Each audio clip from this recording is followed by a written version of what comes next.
ध्यान संध्या उपासना के क्रम में आज की हमारी यह 41वीं कक्षा है। तो हमारा ध्यान का प्रकरण चल रहा था और ध्यान के प्रकरण में हम कैसे वृत्तियों को समझें, विशेषकर क्लेश की वृत्तियों को कैसे समझें, इसको लेकर हमारी बातें लगभग पूरी हो गई थी। मेरी ओर से तो क्लेशों का प्रकरण पूरा हो गया है। वैसे और भी कुछ बातें हैं जो सीधे सीधे क्लेशों की तो नहीं है, लेकिन क्लेशों से संबंधित हैं।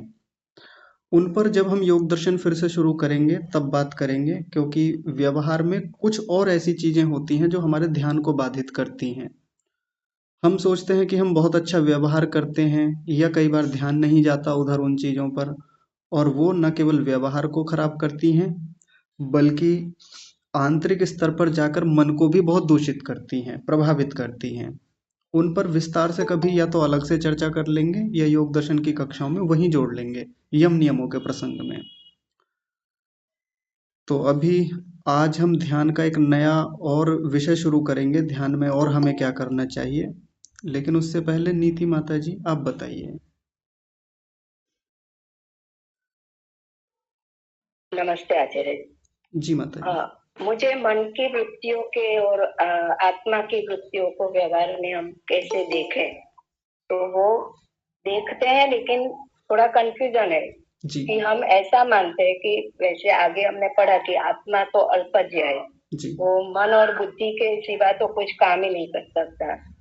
और मन मन जो अपने जो दिखाता है वो ही आत्मा देखता है। जी जैसे कुछ वृत्ति उठी, तो एक तो जो आपने पहले बताया कि जो बाहर से आती है तो आत्मा इच्छा नहीं करता, लेकिन बाहर से जैसे कोई शोर आया, हम बैठे, जी हमने इच्छा नहीं की थी, लेकिन वो सुनाई दिया, तो वो तो आपने बताया कि वो मन की वृत्ति है। लेकिन आत्मा में से जो हम इच्छा करते हैं, आत्मा का एक गुण है इच्छा, ज्ञान आदि, प्रयत्न, वो सभी। तो वो इच्छा करेगा तो वो भी इच्छा भी, वो तो पहले अंदर कुछ वृत्तियां होगी, उनसे उनमें से इच्छा करेगा ना। शायद जैसे मैंने कुछ अध्ययन करने का या सोचा कि भी मुझे कुछ स्वाध्याय करना है, जी तो वो मैंने कहाँ से सुना होगा, जो अभी हम पढ़ रहे हैं उसके हिसाब से कि मुझे मनन चिंतन करना है, तो वो मैंने पहले सुना है, स्मृति वृत्ति में है, तभी वो आया। तो मन में पहले वृत्ति होगी तभी आत्मा कुछ इच्छा कर सकेगा ना।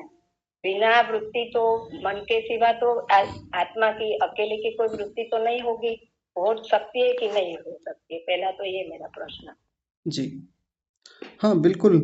मन में जितनी जानकारियां हैं, मन में जैसी वृत्तियां बनी हुई हैं, उन्हीं के आधार पर ज्यादातर जीवात्मा अपनी वृत्तियां बनाता है। जीवात्मा अपना सब व्यवहार करता है।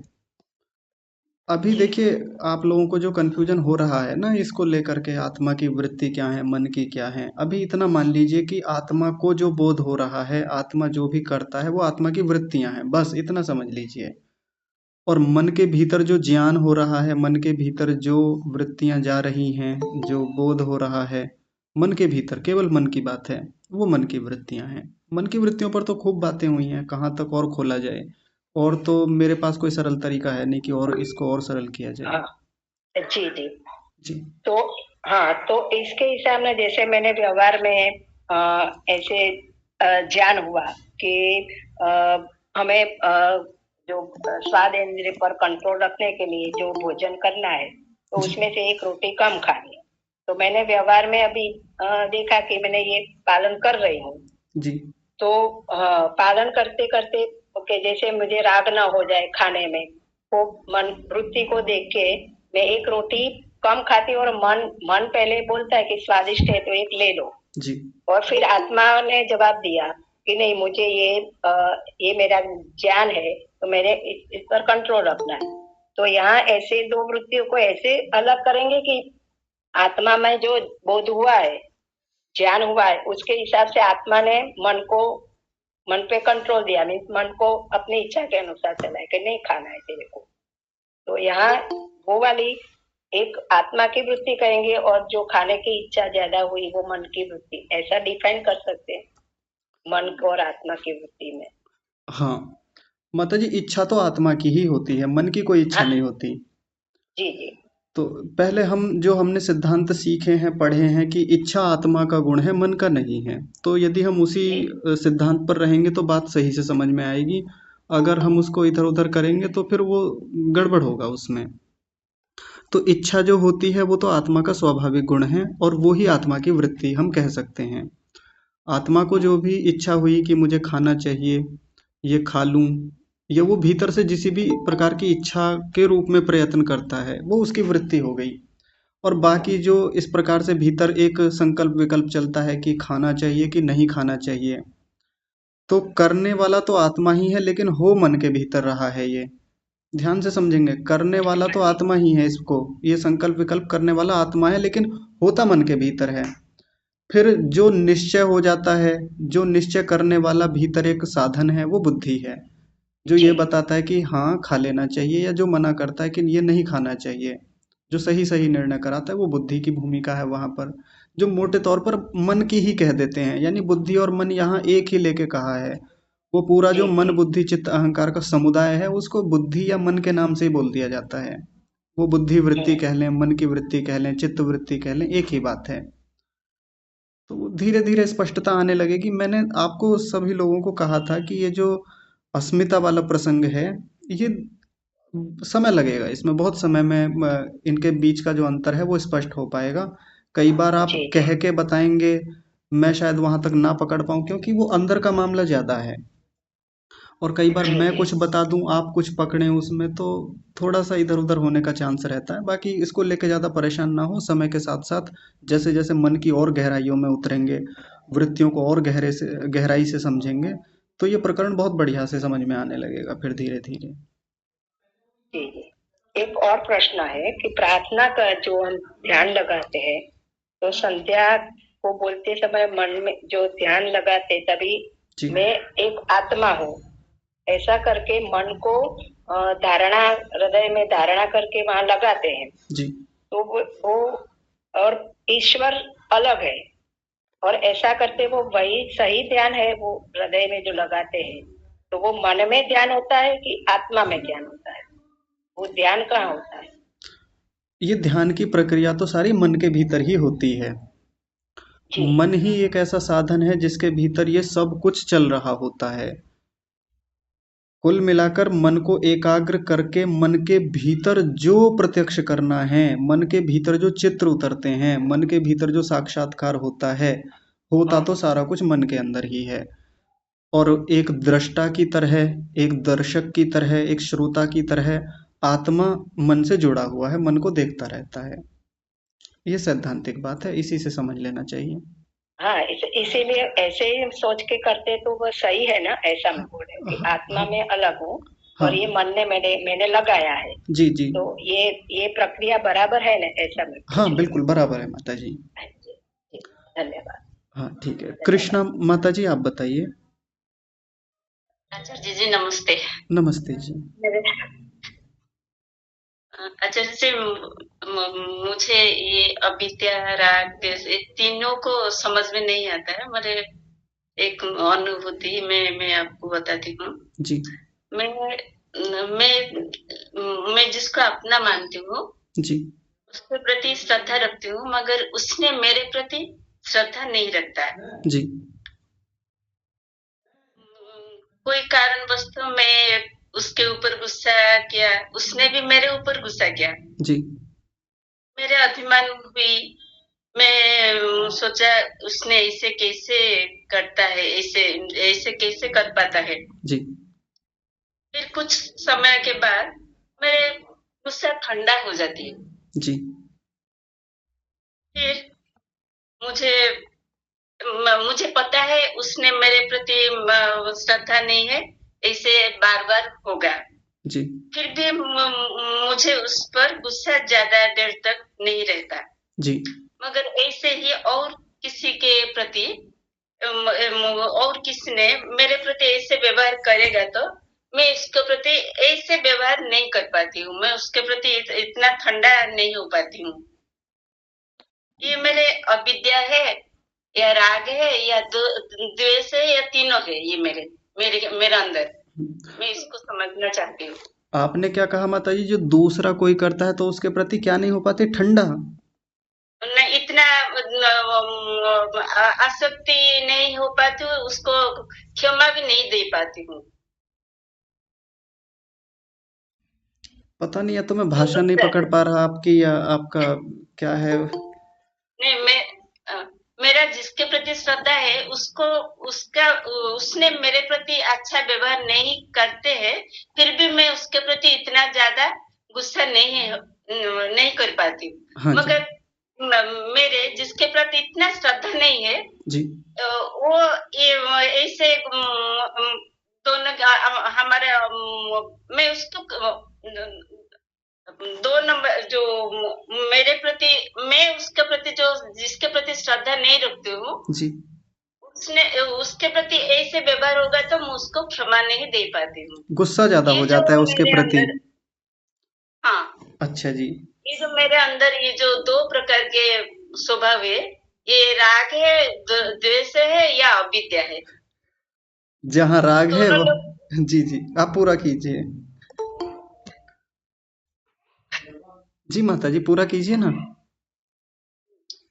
नहीं, दो दो व्यक्ति, एक के प्रति मैं बार बार उसका भूल देखती हूँ, उसको क्षमा कर देती हूँ, और एक के प्रति जिसके जिसके ऊपर मेरा श्रद्धा है उसको मैं क्षमा कर देती हूँ। जी। जिसके ऊपर मेरा श्रद्धा इतना नहीं है, उसको उसका कोई भूल देखती हूँ तो मैं उसको क्षमा नहीं कर पाती हूँ। हाँ जी।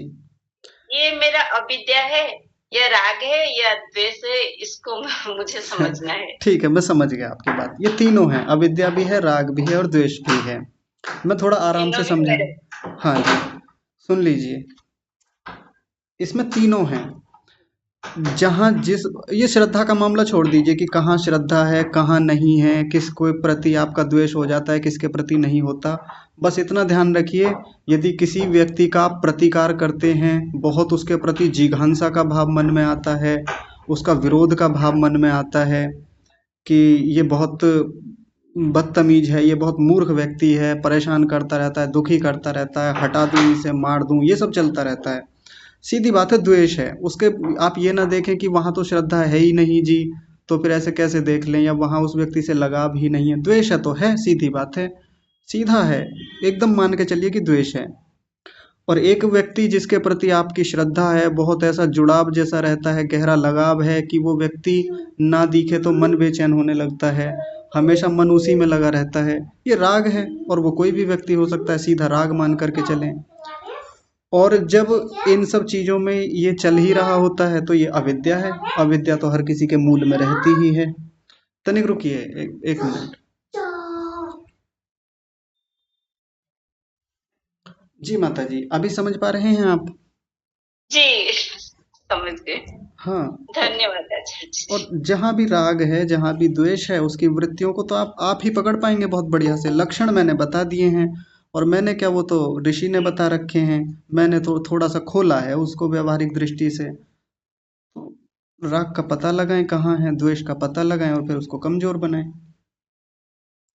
ठीक है, जी चलिए। आचार्य, हाँ जी, धन्यवाद। ठीक है। और किसी का कोई प्रश्न है, या फिर आगे बढ़ें आज? चलिए ठीक है, तो फिर आगे बढ़ते हैं। अभी तक हमने क्लेशों पर बात की, यानी हमने ये देख लिया कि हमारे भीतर कितनी गंदगी है, क्या क्या स्थितियां हैं, अच्छी वृत्तियां कितनी हैं, खराब वृत्तियां कितनी हैं। मुख्य रूप से हमने उन वृत्तियों पर बात की है जो खराब वृत्तियां हैं, जिनको लेकर के हम प्रायः दुखी रहते हैं, परेशान रहते हैं। और ऐसी वृत्तियां ध्यान में बड़ी बाधा करती हैं। वैसे और भी बहुत सारी वृत्तियां हैं जो सीधे सीधे इन क्लेशों में काउंट नहीं होती, लेकिन वो चीजें भी बाधित तो करती हैं हमको। मान लीजिए, हमारे भीतर सीधे सीधे ना राग है, ना द्वेष है, ना अविद्या है, ना अस्मिता है, ना अभिनिवेश है, लेकिन हमारा कुछ ऐसा व्यवहार जीवन में होता है कि हमको तो लग रहा है ना राग है ना द्वेष है, लेकिन हमारे किसी व्यवहार के कारण हो सकता है दूसरे लोग परेशान होते हों, दूसरे लोगों पर एक खराब प्रभाव जाता हो। अगर ऐसा हमारे जीवन में चल रहा है तो कहीं ना कहीं हम भागी हैं उस चीज के, और वो चीज भी बाधित करेगी हमको, निश्चित रूप से करेगी।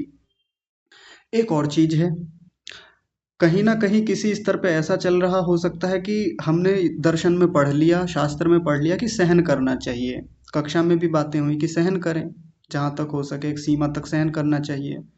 लेकिन सहन करने की सीमा इतनी हो जाती है हमारी कि हम सहन ही करते रहते हैं जीवन भर।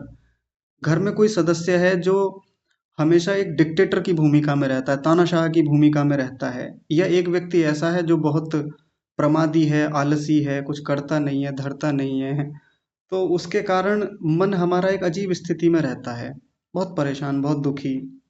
ये सब चीजें भी क्या करेंगी, ये सब चीजें भी ध्यान में बाधा करेंगी, वो व्यक्ति ही याद आता रहेगा ध्यान में बैठ करके। तो ऐसी कितनी ही सारी चीजें हैं जो इन क्लेशों से संबंधित है नहीं सीधे सीधे, लेकिन वो भी हमको बाधित करती हैं। तो जब हम योग दर्शन शुरू करेंगे और थोड़ा यम नियमों पर पहुंचेंगे तो फिर इन पर और विस्तार से बात करेंगे। अब हम उन चीजों की ओर चलेंगे जो अक्लिष्टताओं से संबंधित हैं, विद्या से संबंधित हैं, जो ध्यान में साधक हैं। पहले हमने किस चीज पर काम किया कि ये गंदगियां थी जो बहुत मात्रा में आ रही थी, पहले हमने इन्हीं को पकड़ा, समझा, कमजोर किया। अब हम उन चीजों को उठाएंगे जिनकी सहायता से हम ध्यान में आगे बढ़ेंगे, जो हमारे लिए साधक चीजें हैं, जो हमारे लिए साधन हैं। तो ऐसी क्या चीजें हो सकती हैं? ऋषियों ने बहुत सारे ऐसे हमको संकेत किए हैं, ऋषियों ने ऐसी हमको बहुत सारी बातें बताई हैं, उन साधनों को समझाने का प्रयास किया है।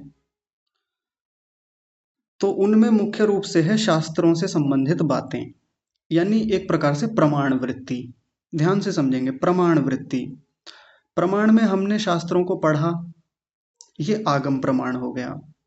किसी आचार्य को, किसी विद्वान को सुना, उपदेशों को सुना, उनकी बातों को समझने का प्रयास किया, उन्होंने जो वेद के प्रवचन किए, उन्होंने जो ईश्वर के बारे में बताई बातें, अब हमने उन बातों को आधार बना करके हम ध्यान में बैठ गए, उनको ले लिया हमने कि अब इन पर काम करेंगे, अब इनकी माध्यम से हम ध्यान को प्रगाढ़ करेंगे, मजबूत करेंगे। ऐसा खूब होता है, हम लोग कोई मंत्र लेकर के ध्यान में बैठते हैं कि आज मेरे ध्यान का विषय रहेगा ये मंत्र, आज इस मंत्र पर खूब चिंतन मनन करेंगे।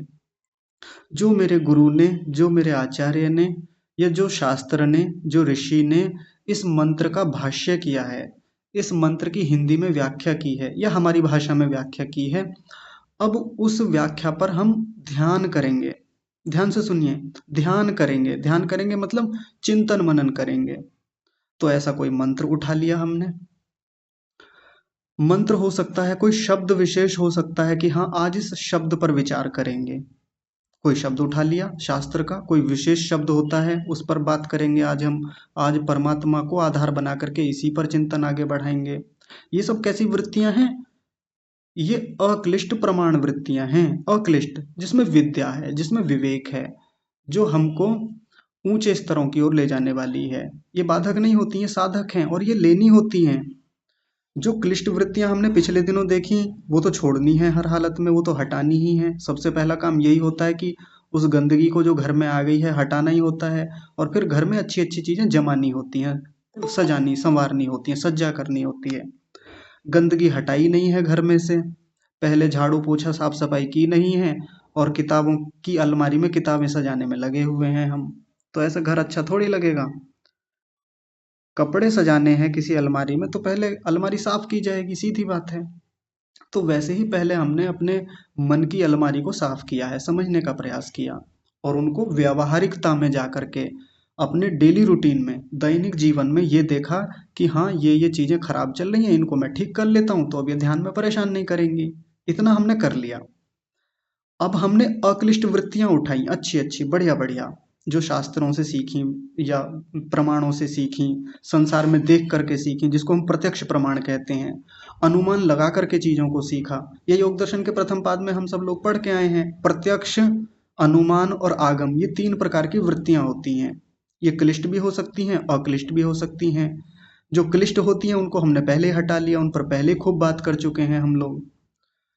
तो जो अक्लिष्ट वृत्तियां हैं, जो शास्त्रों से पढ़ी, अनुमान लगा करके जानी, या प्रत्यक्ष से संसार में देख देख करके चीजों को समझ समझ करके, प्रकृति को देख कर, जीवों को देख देख करके, पीछे सुना था ना हमने, भूतेषु भूतेषु विचिन्त्य धीरा, प्रत्येक प्राणी प्राणी में देख देख करके विद्या को समझना, चीजों को समझना, उन्हीं को फिर ध्यान में लेकर के बैठ जाना कि आज मंथन होगा तो इसी पर, आज विचार होगा तो इसी पर, आज निधिध्यासन होगा तो इसी विषय पर। लक्ष्य बना लिया कि आज इस विषय को लेकर बैठेंगे, वो हमारा कुछ भी हो सकता है। तो जैसे मान लीजिए किसी व्यक्ति ने सोचा कि मुझे गायत्री जप करना है, या मुझे गायत्री मंत्र का चिंतन करना है, ठीक है, उठा लिया गायत्री मंत्र। अब हमको गायत्री के जप की बातें कही जाती हैं, बहुत सारे लोग ऊपर ऊपर से उपदेश कर देते हैं मोटा मोटा कि आप गायत्री मंत्र का जप करो, यदि आप जप करोगे तो आप बहुत ऊंची स्थितियों में पहुंचोगे। ठीक बात है, जप करने से हमको बहुत उपलब्धियां प्राप्त होती हैं, बहुत ऊंची ऊंची स्थितियां मिलती हैं, और इतने सारे लाभ ऋषि ने बता रखे हैं जप करने के कि हम हैरान रह जाते हैं देख करके कि इतने लाभ होते हैं जप के। यहाँ तक कि किसी व्यक्ति के शरीर में कोई गंभीर समस्या है, यानी शारीरिक पीड़ा है, बाधा है, वो तक दूर हो जाती है जप से। हमने पीछे पढ़ के आए हैं, व्याधिस्त्यान संशय प्रमादालस्य अविरति भ्रांति दर्शन अलब्ध अलब्ध भूमिकत्वान अनवस्थितत्वानि चित्त विक्षेपास्ते अंतरायाः। ये चित्त के जो अंतराय हैं, बाधाएं हैं, 9 प्रकार की बाधाएं वहां पर बताई थी, ये हट जाती हैं जप करने से। इतना बड़ा लाभ है जप का। तो जप करना क्या हो गया, अक्लिष्ट वृत्ति हो गई, और ये खूब किया जाता है। हम ध्यान में बैठें, जप करें धूमधाम से, कोई भी मंत्र उठा लें, कोई शब्द ले लें, अच्छा सा शब्द ले लें, परमात्मा का कोई नाम हो सकता है, परमात्मा का गुण हो सकता है। तो हम आज उदाहरण लेते हैं गायत्री जप का, गायत्री मंत्र का। तो जैसे हमको कहीं से संकेत मिला, शास्त्र से मिला या गुरुओं के मुख से सुनने को मिला कि आप गायत्री का जप किया कीजिए, तो हमने गायत्री मंत्र ले लिया, याद हमको है। कई बार अशुद्ध याद होता है, उसमें शब्दों की अशुद्धियां होती हैं, तो पहला काम हमारा ये होना चाहिए कि गायत्री मंत्र का शुद्ध उच्चारण हम सीख लें बढ़िया से। बहुत लोग सिखाने वाले मिल जाएंगे, यूट्यूब वगैरह पे आप देख लीजिएगा, या मैं लिंक भेज दूंगा आज ग्रुप में, आप वहां से सबसे पहले तो शुद्ध उच्चारण सीखें। क्योंकि जिस प्रक्रिया में हम जा रहे हैं, हमारी भाषा में ही अशुद्धियां हैं। जिस चीज पर चिंतन मनन करना है, उस चीज को लेकर हमारा अशुद्ध उच्चारण है, तो फिर बताइए अर्थ कैसे ठीक आएगा? अर्थ ठीक आएगा ही नहीं। क्योंकि बहुत सारे शब्द संस्कृत में या हमारी भाषा में ऐसे होते हैं कि उसमें यदि बिंदी भी इधर उधर से कर दी ना, अनुस्वार ऊपर जो बिंदी लगती है वो बदल दी, अर्थ बदल जाते हैं। जैसे एक शब्द है निश्चित और एक शब्द है निश्चिंत, बिंदी का अंतर है, और देखिए अर्थ कितना अलग होता है। निश्चिंत में ऊपर बिंदी लगी हुई होती है च के ऊपर, और निश्चित में कोई बिंदी होती नहीं है, लिखे एक जैसे जाते हैं। तो निश्चित का मतलब क्या होता है, जो बिल्कुल होना ही है उसको निश्चित कहते हैं हम। सर्टेनिटी, निश्चितता। तो जैसे मान लीजिए सूर्य निकलना है, सीधी बात है, निश्चित है, निकलता ही है, अटल है, ये बात हमेशा से निकल रहा है और निकलता रहेगा, निश्चित है ये बात। और अगर हमने वहां च के ऊपर बिंदी लगा दी तो क्या हो जाएगा, निश्चिंत। और निश्चिंत का मतलब होता है चिंता ना होना, चिंता से रहित स्थिति। तो देखिए दोनों बातों में कितना भेद है। तो सबसे पहले हम कोई भी मंत्र का जप कर रहे हैं, मंत्र पर चिंतन करना चाहते हैं, पहले उसका उच्चारण शुद्ध करें। और ये ना सोचें जी हमारी तो भाषा पे पकड़ नहीं है, हमने तो संस्कृत नहीं पढ़ी, हमारी तो ये स्थिति है। मैं आपको बता दूं, जिन बॉलीवुड वालों को हम इतना कोसते हैं कई बार कि ये तो ऐसे हैं, ये गीतकार ऐसे हैं, लोग भाषा पर बहुत काम करते हैं, वो लोग बहुत गजब तरीके से एक एक शब्द के प्रोनाउंसिएशन का, उच्चारण का बड़ा ध्यान रखते हैं। जिन गायकों को हम ठीक से देखते भी नहीं या केवल उनकी वाणी पर आकर्षित रहते हैं, हम कभी उनके शब्दों को सुन करके देखें, कितनी सुंदर रीति से वो उच्चारण करते हैं एक एक चीज का। नुक्ता जो होते हैं, उर्दू में जो नुक्ते हैं, मात्राएं हैं, उनका बड़ा बारीकी से ध्यान रखते हैं। और हम वैदिक धर्मी, हम वेदों को मानने वाले लोग, हम सनातन के लोग, शास्त्रों पर विश्वास करने वाले लोग, हम क्यों उपेक्षा करते हैं उच्चारणों की? उच्चारण शुद्ध करें, गायत्री मंत्र को पहले ठीक से सीखें, समझें। अब एक बड़ी खराब चीज हमारे साथ ये होती है कि हम संख्याओं पर ज्यादा ध्यान देने लगते हैं। आज कितनी माला कर दी, आज कितने मंत्रों का जप किया, या हम पूछने लगते हैं जी कितना जप करना चाहिए एक दिन में, कितने मंत्र हो जाने चाहिए। तो दरअसल जप जो है वो संख्या का मामला है नहीं। यदि हम सोचें कि इतनी संख्या हम कर लेंगे तो इससे ज़्यादा लाभ होगा, और संख्या कम होगी तो उससे लाभ कम होगा। जैसे कोई व्यक्ति कहे जी मैं तो प्रतिदिन 108 मंत्रों का जप करता हूँ, और कोई कहे जी मैं तो 5 ही मंत्रों का कर पाता हूँ। अब हमको क्या लगेगा सुन करके? हमको तो ये लगेगा कि जो 108 कर रहा है एक दिन में, या 216 कर रहा है, या आगे जितना भी वो करता है, कोई कहता है मैं 1000 कर लेता हूँ एक दिन में, तो हमको बड़ी श्रद्धा बन जाएगी उसके प्रति। हम एकदम से सोचेंगे जी ये जो संख्या में ज़्यादा कर रहा है तो प्रभाव इसके ऊपर ज़्यादा होगा, या इसको ज़्यादा लाभ दिख रहे होंगे। और जो 5 7 8 10 11 मंत्रों का जप कर रहा है, इसको भला क्या लाभ होगा, ये तो औपचारिकताएं कर रहा है, ये तो बस ऐसे ही उड़ जाता होगा 1 2 मिनट में ही कर कर आके। लेकिन ऐसा नहीं है। दरअसल संख्या से कोई जप का संबंध है भी नहीं। अब कई बार पौराणिक जगत में ऐसे गुरु हैं, ऐसे साधु सन्यासी हैं जो संख्याओं पर ही केंद्रित हैं। उन्होंने बता रखा है कि आप एक माला ले लो, या आजकल वो इलेक्ट्रॉनिक काउंटर जैसे कुछ आते हैं, उसको अंगूठे में पहन लिया जाता है, एक मंत्र बोला और वो बटन दबा दिया या आगे मन के जैसे चलते रहते हैं उसमें, तो एक काउंटर उसमें डिजिटली लिखा हुआ आता रहता है कि इतने मंत्र आपके हो गए। ऐसा बताते हैं, इसे ले लीजिए। एक स्तर तक वो चीज़ ठीक है, मैं कभी उसका खंडन नहीं करता। यानी जो व्यक्ति आरंभ कर रहे हैं, जप सीखना चाहते हैं, जप को करने की प्रक्रिया में अभी इनिशिएटिव लेवल पर हैं, आरंभिक स्तर पर हैं, तो बिल्कुल माला ले लें, कोई बात नहीं है, काउंटर ले लें, कोई बात नहीं है। क्योंकि शुरू शुरू में जप को लेकर के हमारी श्रद्धा हो नहीं पाती। हम जप करने बैठे तो कई बार उठ गए 10 करके ही, कई बार 20 करके उठ गए, कई बार पूरी माला निपटा दी, या जैसा हुआ वैसे करके उठ गए, और हमको लगता है इस जप से कोई लाभ हो नहीं रहा है। और जब तक किसी चीज़ का लाभ ना दिखे, वहाँ से उपलब्धियाँ ना दिखें, तो श्रद्धा हमारी बन नहीं पाती। ये परसों की कक्षा के अंत में मैंने एक बात रखी थी कि जब तक लाभ नहीं होगा तब तक श्रद्धा बनेगी नहीं योग के प्रति, ध्यान के प्रति।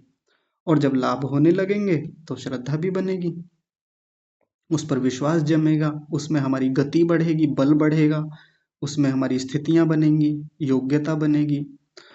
तो सबसे पहले तो योग दर्शन में जो वहाँ उपलब्धियां बताई हैं उनको पहले पढ़ लेना चाहिए फिर से, जिन पर हम खूब चर्चा करके आए हैं। मैं उनके बारे में बात करूंगा अगली कक्षाओं में और, लेकिन अभी पहले उसी को देख लेते हैं कि जैसे मान लीजिए हमने शुरू में माला ही ले ली, तो माला लेकर के एक लक्ष्य बना लें कि आज हमको माला से एक माला जपनी है, 108 मंत्रों को पूरा करना है।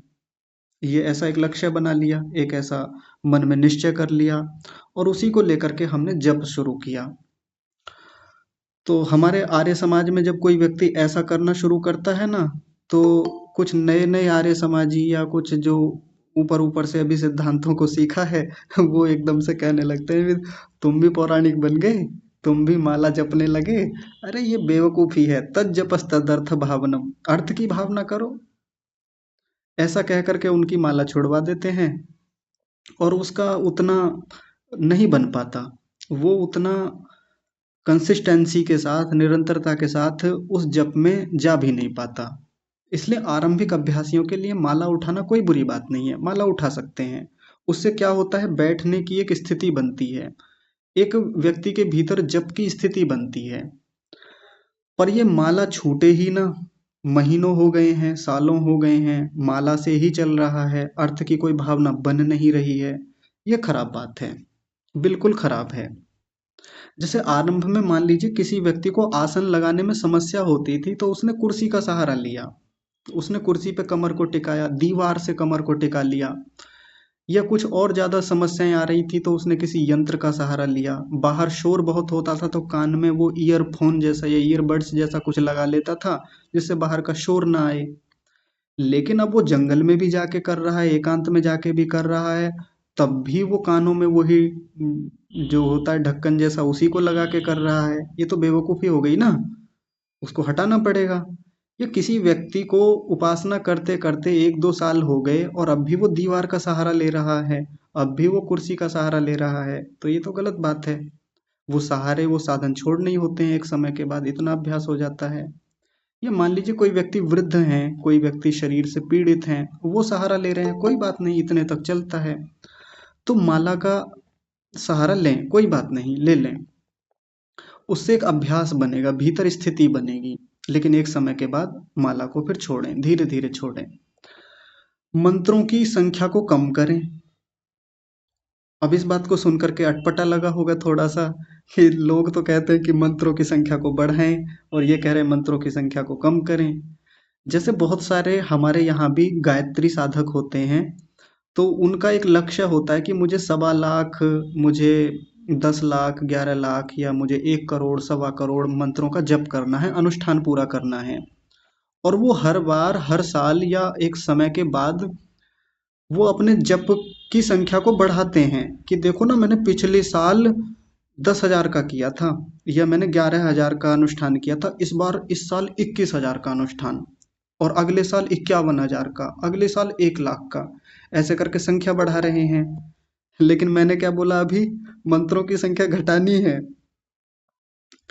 क्योंकि आप मंत्रों की संख्या तो बढ़ा लेंगे, लेकिन मंत्रों की संख्या बढ़ाने में अर्थ की भावना बन नहीं पाएगी। करके देख लीजिए, जितना मंत्रों की संख्या बढ़ाएंगे, मंत्रों की संख्या पर केंद्रित होंगे, तो जो अर्थ है वास्तव में उस मंत्र के भीतर, जो वास्तव में अर्थ यानी वस्तु से जुड़ना है, और वो वस्तु कौन सी है, वो वस्तु जिस गुण से संबंधित है, जिस नाम से संबंधित है, जिस शब्द से संबंधित वो वस्तु है, उस पर ध्यान जाएगा ही नहीं। मंत्र तो हो सकता है हम लाखों बोल दें, 1 दिन में, 2 दिन में, 10 दिन में, 1 महीने में, लेकिन जिस अर्थ तक पहुंचना था, अर्थ, मैं बार बार कह रहा हूं, अर्थ का मतलब वस्तु से है। अर्थ का मतलब वो अर्थ ना समझें कि ये मतलब ये मीनिंग जो होता है, जिसको मीनिंग कहते हैं अंग्रेजी में, अभी उसको छोड़ दीजिए। अर्थ यानी वस्तु।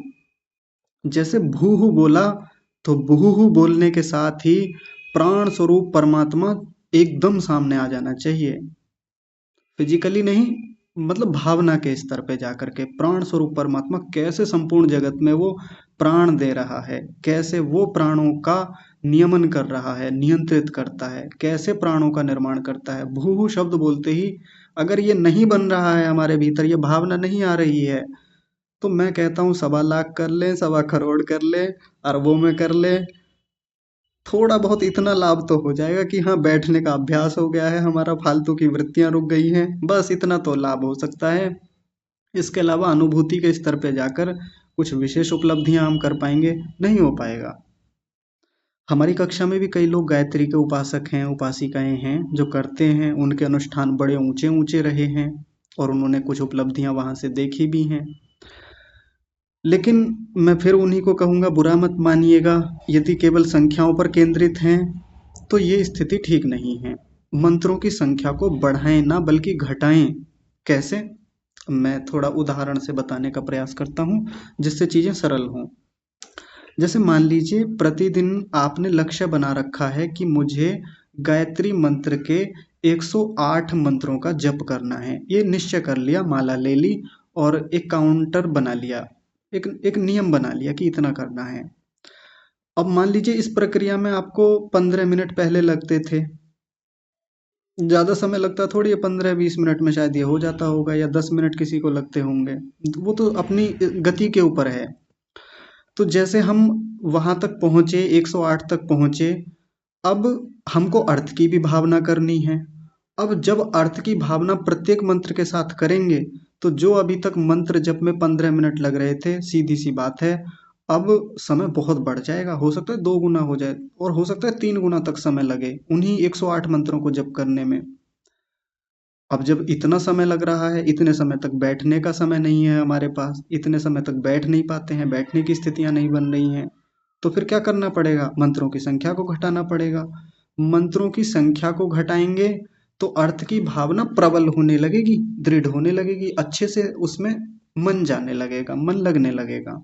चाहे करके देख लें। ये तो वैसे भी स्पष्ट बात है ना, तर्क युक्त बात है कि यदि मंत्रों की संख्या ज्यादा करेंगे, अर्थ की भावना उतनी हो ही नहीं पाएगी।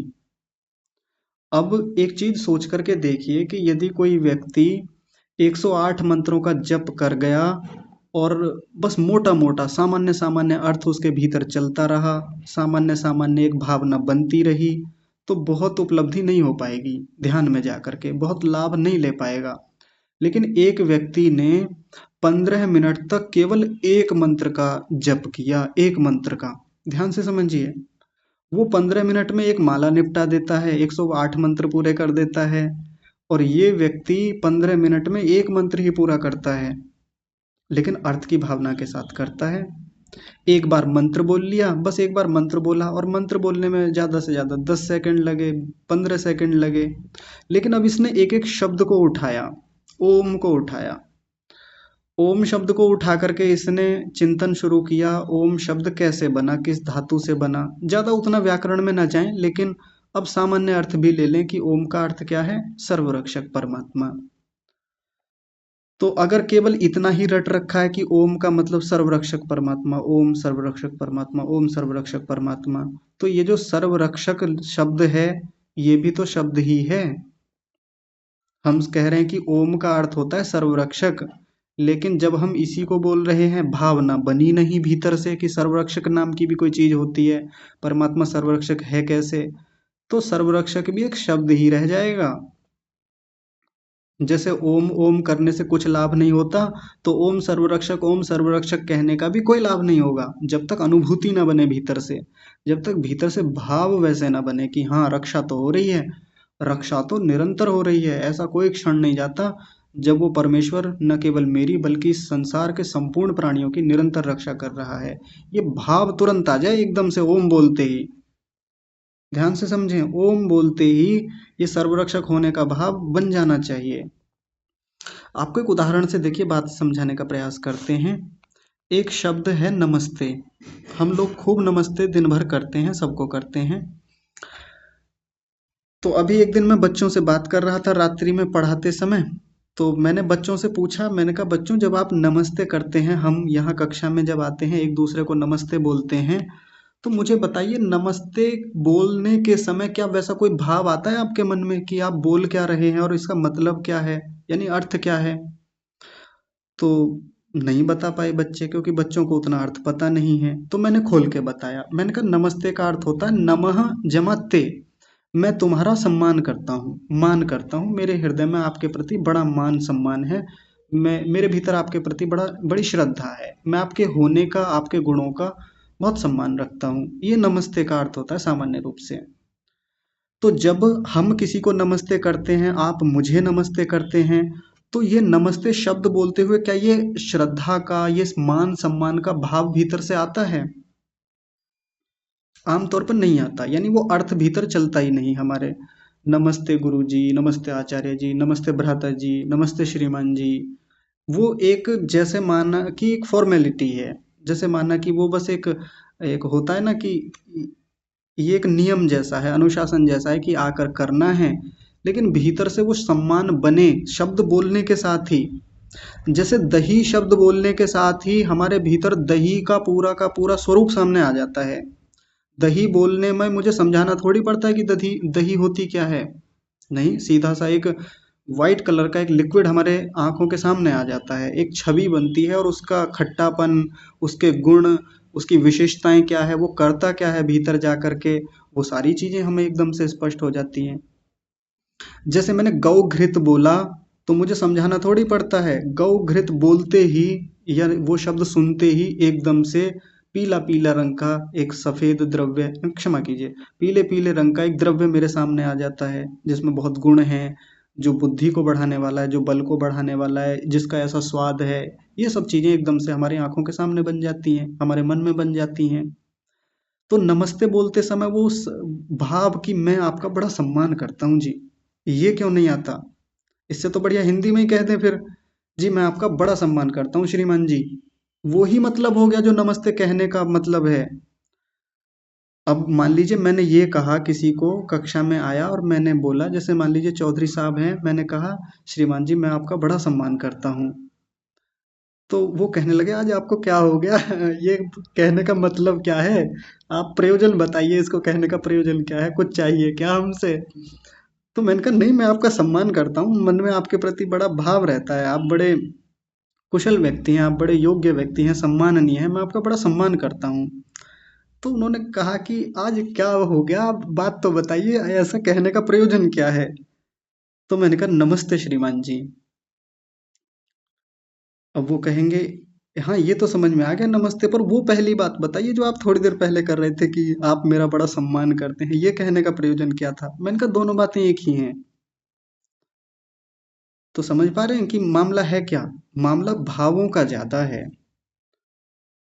शब्द की भी महत्ता अपनी होती है, लेकिन शब्द के पीछे का जो अर्थ है, भाव है, उसकी महत्ता ज्यादा है, उस पर हमको ज्यादा केंद्रित होना है। गायत्री का जप करने के पीछे भी यही प्रयोजन हमारा होना चाहिए, और ये सब ध्यान में चल रहा है। ध्यान से समझें, ध्यान में हो रहा है ये सब। अब आप सोचेंगे कि इतना करेंगे तो फिर जप कहाँ से होगा? कोई बात नहीं, कितना भी होगा, चाहे पूरे एक समय की उपासना, एक समय का ध्यान हमारा केवल ओम पे निकल जाए या केवल एक मंत्र पे निकल जाए, कोई बात नहीं, एक मंत्र का ही करेंगे, लेकिन धूमधाम से करेंगे, पूरी गहराई से करेंगे, भाव से करेंगे, जुड़ करके करेंगे, अच्छे से करेंगे, विधिवत करेंगे, औपचारिकता नहीं करेंगे। जैसे नमस्ते कह करके मन में भीतर कुछ भाव बनता ही नहीं, कोई भाव थोड़ी बना, और नमस्ते कह के निकल गए। तो वैसे ही गायत्री मंत्र बोल करके निकल गए, आंखें बंद करके बैठे थे, और 20-25 मिनट, आधे घंटे या 45 मिनट या 1 घंटे हमने कितने मंत्रों का जप कर लिया। अर्थहीन, निरर्थक, प्रयोजन रहित, लाभहीन स्थितियां हैं, कोई लाभ नहीं होगा। और भी कोई चीज आप कहीं भी किसी भी उदाहरण से ले लीजिए। जैसे मान लीजिए मैंने एक शब्द बोला चादर, चादर शब्द बोलते ही एकदम से हमारे सामने सफेद रंग का या काले रंग का कोई वस्त्र आ जाएगा, या कोई जिस पर कढ़ाई बुनाई कुछ ऐसी हो रही है, और एक वस्त्र जिसको हम बिछा सकते हैं, ओढ़ सकते हैं, उसके लाभ, उसके प्रयोजन, उसका उपयोग क्या है, ये सब एकदम से हमारे दिमाग में आ जाता है। चादर शब्द कहने के बाद समझाना थोड़ी पड़ता है कि चादर क्या होती है। हाँ, कोई अनजान शब्द हो हमारे लिए, कोई ऐसा शब्द हो कि जिसका आज तक मतलब भी पता नहीं, ना उस वस्तु का पता, और ऐसा कोई शब्द बोल दे तो हम क्या कहेंगे, इसका मतलब बताइए जी, इसका मतलब क्या होता है? जैसे मैं आपको एक शब्द बोलूं अंग्रेजी का, कॉग्निटिव। कॉग्निटिव एक शब्द है, तो मैंने कहा आइए आज हम आज के विषय को कॉग्निटिव लेवल पे जाके या कॉग्निटिव अप्रोच के साथ आज समझने का प्रयास करते हैं। तो कितने लोगों को ये बात ही समझ में नहीं आई होगी कि ये बोल क्या दिया। जब तक अर्थ पता ना हो, जब तक वो भाव समझ में ना आए, तो पहले कॉग्निटिव शब्द का अर्थ समझना पड़ेगा, जानना पड़ेगा। और मैंने एक बार बता दिया, और अगली कक्षाओं में मैं जितनी बार इस वाक्य को बोलूंगा कि आइए थोड़ा कॉग्निटिव लेवल पे जा करके चीजों को समझने का प्रयास करते हैं, फिर बार बार अर्थ नहीं बताना पड़ेगा। कॉग्निटिव शब्द बोला, लेवल शब्द बोला, एकदम से भाव बनेगा, और बड़ी सरलता से हम वहां से चले जाएंगे आगे, और आगे के विषय पर पूरे ध्यान से जुड़ेंगे, अच्छे से समझ पाएंगे कि हाँ कॉग्निटिव कहा तो इसका मतलब क्या है। तो वैसे ही जब हमने मंत्र बोला, मंत्र के शब्द बोले, तो एक एक शब्द का अर्थ अच्छे से स्पष्ट हो, बढ़िया से। उसमें केवल ये नहीं, ओम बोला तो सर्वरक्षक परमात्मा, बस इतने से फिर निकल गए, ये भी क्या हुआ, ये भी तो शब्द का ही जप मात्र हो गया। शब्द का एक केवल हमने उच्चारण मात्र किया है, ये भी ओम सर्वरक्षक परमात्मा, भूः प्राणों से प्रिय, भुवः दुख विनाशक, स्वः सर्वव्यापक, ये भी शब्दों का ही उच्चारण रह गया, भाव कुछ बना ही नहीं। ये भी जप की पूरी प्रक्रिया है ही नहीं, होगी ही नहीं, लाभ कुछ होगा नहीं इसमें भी। तो जैसे मान लीजिए ओम शब्द है, ओम शब्द का मतलब क्या है, तात्पर्य क्या है, तो वो हम पहले पढ़ें, उसके लिए पहले पढ़ना पड़ेगा, समझना पड़ेगा, शास्त्र के पास जाना पड़ेगा, गुरुओं आचार्यों के पास जाना पड़ेगा, इसके अर्थ को समझना पड़ेगा। और उसको केवल इतना समझ लेना, हाँ जी हमने तो पढ़ा है ओम का मतलब होता है सर्वरक्षक परमात्मा, हम जानते हैं बहुत बढ़िया से, ये केवल एक जानकारी है जो केवल ऊपर ऊपर से इकट्ठी की हुई है, और बहुत हल्की, बहुत बहुत कम स्तर की, जिसमें केवल एक अंश जानते हैं हम। जब तक परमात्मा को अपने व्यवहारिक जीवन में रक्षा करते हुए नहीं देखेंगे, मैं मोटे मोटे अर्थों में कह रहा हूँ, क्योंकि सीधे सीधे हम देख नहीं पाएंगे परमात्मा को रक्षा करते हुए, लेकिन उसकी रक्षा कैसे काम कर रही है, उसका रक्षक स्वरूप कैसे निरंतर रक्षा कर रहा है, किन किन माध्यमों से परमात्मा हमारी रक्षा करता है। जब तक गहरे स्तर पर जाकर वो चीजें व्यवहारिक जीवन से नहीं जुड़ेंगी, तो ओम बोल करके चाहे 1000 बार निकल जाएं, ओम के चाहे लाखों जप कर लें, ओम शब्द को लाखों बार भीतर भीतर रटते रहें, जी मेरा तो चलता रहता है, ओम ओम चलता रहता है भीतर ही भीतर। मैं खाना भी बनाती हूँ ना, जब भी ओम ही चलता रहता है, गायत्री मंत्र चलता रहता है। कोई लाभ नहीं है। गायत्री मंत्र चल तो रहा है, बस इतना लाभ हो सकता है कि उतने समय के लिए बेकार की बातें आपके दिमाग में नहीं आएंगी, लेकिन लाभ कुछ होगा नहीं उतने से। जब तक ये नहीं होगा कि खाना बनाते समय ओम शब्द चल रहा है, साथ में ये भी चल रहा है कि परमात्मा यदि इस भोजन को ना बनाता तो मेरी रक्षा नहीं हो पाती। परमात्मा इस भोजन के माध्यम से, इस जल के माध्यम से, इस अन्न के माध्यम से, वायु के माध्यम से, अग्नि के माध्यम से कैसे रक्षा कर रहा है। परमात्मा ने कितनी बुद्धिमत्तापूर्ण तरीके से इस अग्नि को, जल को, वायु को, अन्न को, औषधियों को, मसालों को बना के मेरी रक्षा की। ये सब औषधियाँ हैं जो बड़ी सूक्ष्मता से, बड़ी बारीकी से काम करती हैं।